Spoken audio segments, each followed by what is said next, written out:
Bonjour à tous, bienvenue sur une nouvelle vidéo de Tesla France 89.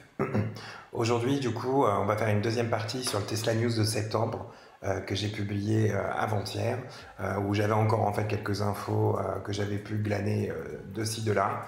Et puis voilà, donc visiblement c'est une vidéo qui vous plaît bien. N'oubliez pas, je vous mets la petite fiche là-haut si vous n'avez pas vu la première partie, des informations bien croustillantes pour la rentrée avec Tesla. A tout de suite en images.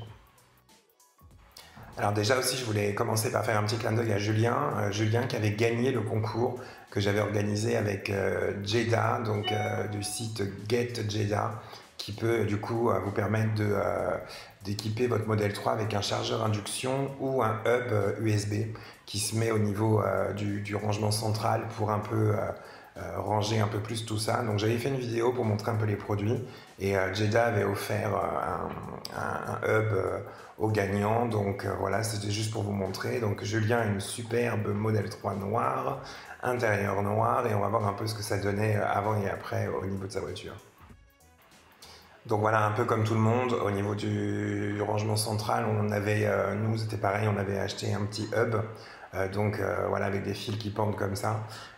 C'est vrai que du coup, entre la clé USB pour la musique, la clé USB pour le mode sentinelle, et puis les branchements des chargeurs des téléphones au-dessus, voilà, ça donnait un petit peu ce paquet de fils comme ça. Et ce que Jeda propose, du coup, c'est un insert qui va venir se mettre dans le fond et dans lequel, en plus, il y a une trappe secrète dans laquelle vous pouvez cacher la clé USB ou le lecteur SSD sur lequel vous enregistrez votre mode Sentinelle. Donc voilà comment ça se présente, hein, c'est facile. Derrière, il y a juste deux ports USB qui vont venir s'enficher au niveau de la voiture. Et du coup, ça donne un résultat vraiment nickel dans le fond de la boîte.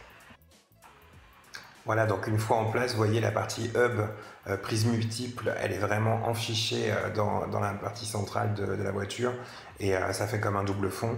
Et la clé USB donc, est cachée, celle qui est utilisée pour le mode Sentinelle. En tout cas, merci à Julien de m'avoir envoyé des photos et puis longue route au Jeda Hub qui lui a été envoyé. D'ailleurs, si vous voulez aussi vous équiper, ils ont un nouveau chargeur induction à 15 watts. Et puis je vous mets dans la barre de description, j'ai un petit lien affilié, donc ça me fait un peu de la taco-monnaie. Donc voilà, si vous voulez soutenir la chaîne, et puis voilà, si vous aviez prévu d'acheter un truc chez Jeda, et ben n'oubliez pas d'utiliser le code que je vous mets ci-dessous, si ça me permettrait voilà, de nous soutenir un peu. Merci, à tout de suite. Voilà, ensuite, je voulais parler de la nouvelle taxe, entre guillemets, dont pas mal de monde parle sur Internet. Bon, visiblement, déjà, pour briser tout de suite le truc, ça a été visiblement abandonné pour la projet de loi sur le budget pour 2021 par le gouvernement. Donc, visiblement, ça verra pas le jour. C'est quand même quelque chose qui revient assez régulièrement, donc pourquoi pas. Après, c'est aussi peut-être une mauvaise info aussi qui est véhiculée chaque année. Alors cette taxe, visiblement, le mécanisme, là, c'était pas les émissions de CO2, mais c'était par rapport au poids du véhicule. Donc j'ai regardé un petit peu, visiblement, ce dont on parlait, c'était une taxe pour les véhicules de plus d'une tonne 4. Là, pour le coup, la Model 3, je suis allé voir, on est entre 1600 et 1800 kg, donc entre une tonne 6 et une tonne 8. Et puis, juste par curiosité, je suis allé voir au niveau du modèle Y, et visiblement, le modèle Y, il pèse 2 tonnes. Voilà, donc c'est juste pour vous donner une petite info par rapport à tout ça. Sachant que c'est assez dingue. J'avais vu par exemple que la Zoé aurait 1000 euros de malus écologique si cette taxe avait été mise en place. Voilà, donc après je sais pas quelle logique on cherche. Visiblement en tout cas c'est pas quelque chose qui a été retenu pour 2021, mais c'est vrai qu'on a pas mal vu passer de choses sur internet à ce sujet. Donc je voulais juste en parler vite fait et visiblement c'est abandonné. Alors ensuite, je voulais aussi parler du GPS de la voiture. Donc, je ne sais pas si vous savez tous, mais au niveau du GPS, c'est Google Maps, donc qui est intégré au niveau du véhicule. Alors c'est top, vraiment au niveau de l'écran tactile est très pratique à utiliser. Les indications, moi je trouve qu'elles sont hyper correctes et tout au niveau de l'écran, savoir le prochain événement, comment aussi rechercher un lieu. Vous pouvez même utiliser la commande vocale pour dire allez chez Buffalo Grill, ça va chercher le Buffalo Grill le plus proche de chez vous. Je ne suis pas sponsorisé par Buffalo Grill, mais j'adore dire Buffalo Grill. Et bref, non mais vraiment c'est hyper bien incorporé. En plus, si vous n'avez pas de batterie nécessaire, d'autonomie nécessaire, ça va vous programmer du coup un arrêt au superchargeur. Et maintenant, il y a même les chargeurs tierces qui sont indiqués. Voilà, donc le gros par contre point noir de ce GPS, moi je trouvais, c'était que bon bah à part de désactiver ou pas les péages, on n'avait pas trop de possibilités d'ajouter des étapes en fait. Moi je le fais souvent d'ajouter des étapes parce que je veux passer par certains endroits pour bah en fait faire peut-être beaucoup moins de kilomètres et du coup c'est peut-être pas le chemin le plus rapide, mais ça va être la route la plus courte et des fois au niveau de l'autonomie du véhicule ça joue vachement. Par exemple, je vois que pour aller de mon domicile à Marne-la-Vallée, bien souvent on me conseille de prendre la 5 et la 104. Ça fait, je mets 1h30 je crois, et par contre je bouffe 50% de ma batterie. Et par contre si je passe par les petites routes, je vais pas avoir 130 km mais 100. Et par contre je vais mettre quand même pareil 1h30. Par contre au niveau de la consommation, comme c'est pas de l'autoroute et que c'est de la nationale, vraiment il y a une nette différence. Du coup, j'aime bien utiliser les étapes en fait dans le GPS pour pouvoir calculer mon parcours. Alors, je le faisais avec eBetter Route Planner, qui est un site internet sur lequel, si vous ne connaissez pas, allez-y, allez voir, c'est gratuit. Il y a une option premium, mais vous pouvez l'utiliser en gratuit. C'est déjà très bien. Vous pouvez programmer en fait un déplacement à l'avance, repérer les bornes. Vous pouvez mettre des étapes, donc ça c'est chouette. Et puis vous pouvez dire aussi, je vais arriver à destination avec tant de pourcents de charge. Je ne veux pas arriver à sec, quoi. Et du coup, pour le fait de ne pas arriver à sec et le fait de mettre des étapes, j'utilisais ce site internet là. Et là, visiblement, on a vu un tweet d'Elon Musk passer où effectivement Tesla va visiblement très rapidement là, dans les prochaines mises à jour ajouter le fait de pouvoir mettre des étapes en fait dans le GPS. Donc toujours pas visiblement de niveau de charge arrivé à l'arrivée minimum, mais bon voilà quoi. Donc en tout cas c'est pas mal s'il y a des étapes qui sont ajoutées parce que moi c'est quelque chose que j'utilise quand même pratiquement, je sais pas, sur un trajet sur deux quoi. Donc j'étais obligé de saisir manuellement à chaque fois que j'avais fini mon trajet la prochaine étape. Là si je peux programmer tout à l'avance, c'est top. En plus ça me dira directement au but à combien j'arrive au niveau de l'autonomie.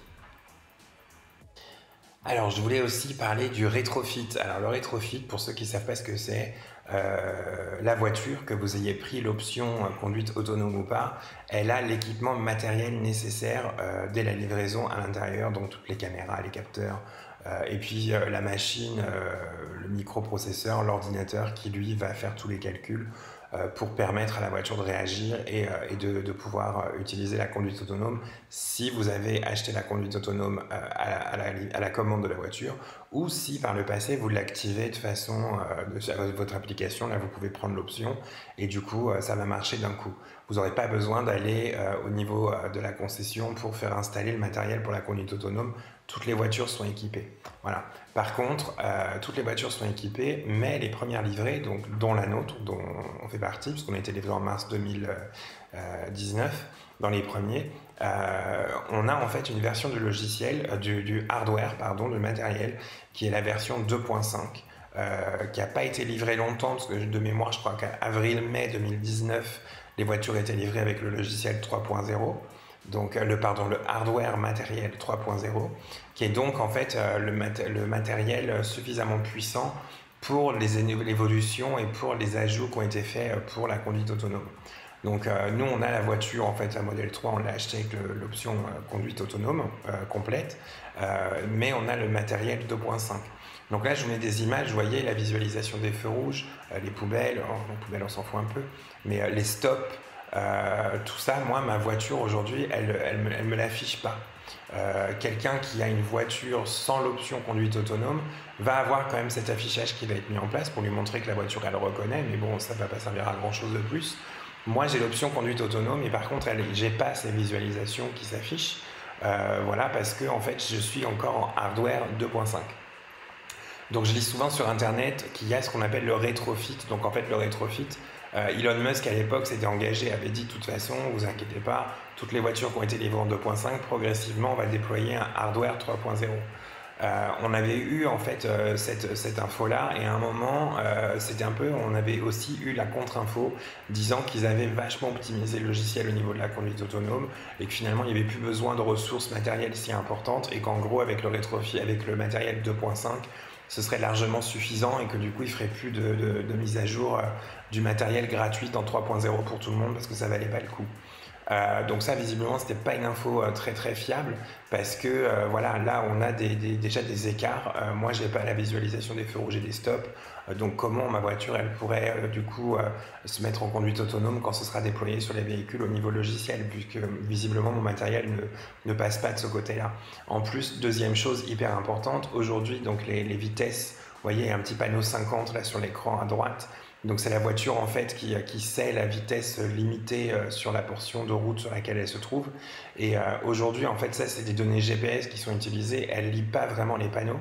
Elle se base sur la base de données qu'elle a et d'ailleurs qui est pas très très juste parce que moi ça fait 2 ans qu'on a la voiture et en fait 2 ans qu'elle pense que c'est 80 sur un tronçon ou c'est 70 nous depuis 2 ans.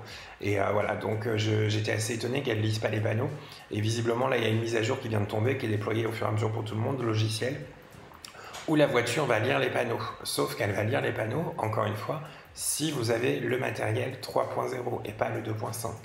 Donc effectivement, moi ça me laisse du coup croire que effectivement c'était bidon quand on disait qu'ils avaient optimisé le logiciel et qu'ils pourraient pas, ce serait pas la peine de déployer les gens 3.0 parce que rien que pour la lecture des panneaux, visiblement ça me fait pas.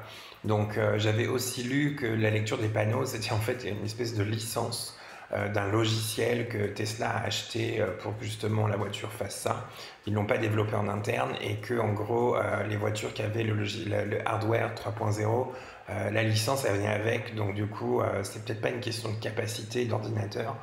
Ou à la base, hein, il y a 3 ans j'avais un Qashqai, il lisait déjà les panneaux et j'avais pas le dernier MacBook Pro embarqué dans l'ordinateur pour pouvoir lire les panneaux quoi, hein. Donc je pense que quand même c'est pas non plus quelque chose de très très c'est pas rocket science comme on dit et pas besoin d'avoir la NASA pour ça, mais voilà, donc du coup visiblement il y aura quand même des rétrofits. Moi j'en ai parlé au Ranger qui est venu chez nous quand on a fait faire quelques petites réparations sur la voiture et il m'a dit qu'effectivement ça marchait par numéro de VIN, qu'actuellement ils étaient en train de faire beaucoup de rétrofits sur les modèles S et les modèles X et que les modèles 3 allaient bientôt arriver et que ça va être par ordre de numéro de VIN. Donc voilà, il faut juste prendre son mal en patience. Et puis, en tout cas, c'est aussi pour les gens qui ont l'option conduite autonome. Ceux qui ne l'ont pas et qui sont en hardware 2.5. Donc du coup, il n'y a pas trop d'intérêt, sauf s'ils veulent prendre l'option, ils auront peut-être du coup le rétrofit intégré aussi avec. Enfin voilà, c'était ce que je voulais mentionner par rapport à ce point-là, parce que c'est vrai que on en entend souvent parler, les gens disent que le rétrofit est payant, que c'est pas payant. Moi, le Ranger m'a dit que c'était gratuit, par contre qu'il fallait attendre son tour, faire la queue et il fallait avoir pris l'option conduite autonome. Voilà, j'espère que cette vidéo vous aura plu, merci de l'avoir regardée, n'hésitez pas à lâcher un petit pouce bleu et puis abonnez-vous hein, si vous voulez continuer de regarder la suite, on continuera à publier très très régulièrement. On vous embrasse, bon dimanche à tous, salut, ciao.